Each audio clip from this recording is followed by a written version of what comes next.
नमस्कार साथियों, मैं सुनील यादव आपके अपने YouTube channel aim with Sunil पे आपका स्वागत करता हूं। दोस्तों, आज हम 69,000 शिक्षक भर्ती से संबंधित जो विशाल आंदोलन चल रहा है लखनऊ की धरती पर, तो हम अपने अनेकों साथियों के साथ लखनऊ में इको गार्डन में आ चुके हैं। इसमें हमारे कुछ साथी यहां पे मौजूद हैं और आपको दिखाई दे रहा है कि रात हो चुकी है। सभी लोग अपने अपने गंतव्य स्थान के लिए प्रस्थान कर चुके हैं, इधर उधर रुके हुए हैं और इसी के बीच यहाँ पे हमारे कुछ साथी मौजूद हैं। इनसे आइए हम बात करते हैं, इसके बारे में जानकारी लेते हैं। क्या है इको गार्डन के बारे में, जो धरना चल रहा है, क्या रीजन है। आइए सर जी, थोड़ा इसमें ये बताएं, जो 69,000 शिक्षक भर्ती आरक्षण घोटाला, ये क्या है आपके हिसाब से। ये हमारे जो पिछड़ा वर्ग के लोग हैं और एससी वर्ग के लोग हैं, इनके साथ बहुत बड़ी ज्यादती है और ये साठधर्मी सरकार का मनमानापन है जो इनको इसको त्यागना होगा, क्योंकि ये जान नहीं रहे हैं कि ये दोनों वर्ग बहुत तादाद में और चुनाव में इनको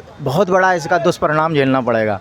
क्योंकि जिनका जो हक बनता है, क्योंकि सबका विकास और सबका साथ कह करके तो आप वोट लेते हो, फिर भला करने का नंबर आता है तो फिर चंद लोगों का जब भला करते हो तो फिर कैसे सबका साथ और सबका विकास आप कर रहे हो। ये तो बात आपकी झूठ हो गई जी। ये बताएं, तो इसका मतलब अभी जो मोदी हैं या योगी हैं, ये भरे मंचों से कहते हैं कि हमने उत्तर प्रदेश में इतना रोजगार दिया है, लाखों की संख्या में रोजगार दिया है, लेकिन क्या आपको लगता है कि इन्होंने रोजगार सही मायने में दिया है। ये सब झूठ है, ये भी एक इनका जुमला है।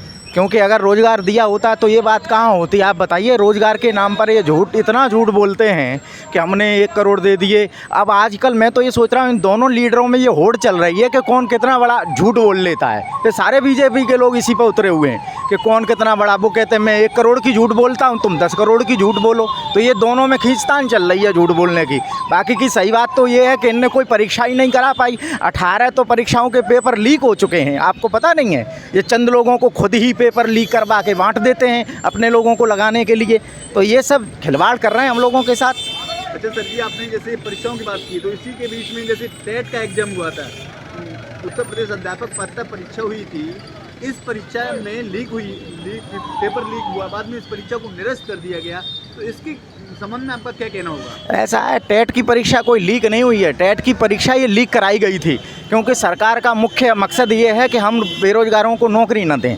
तो कैसे है, अब चुनाव आ रहा है, फिर ये टेट कराएंगे तो विज्ञापन निकालना पड़ेगा।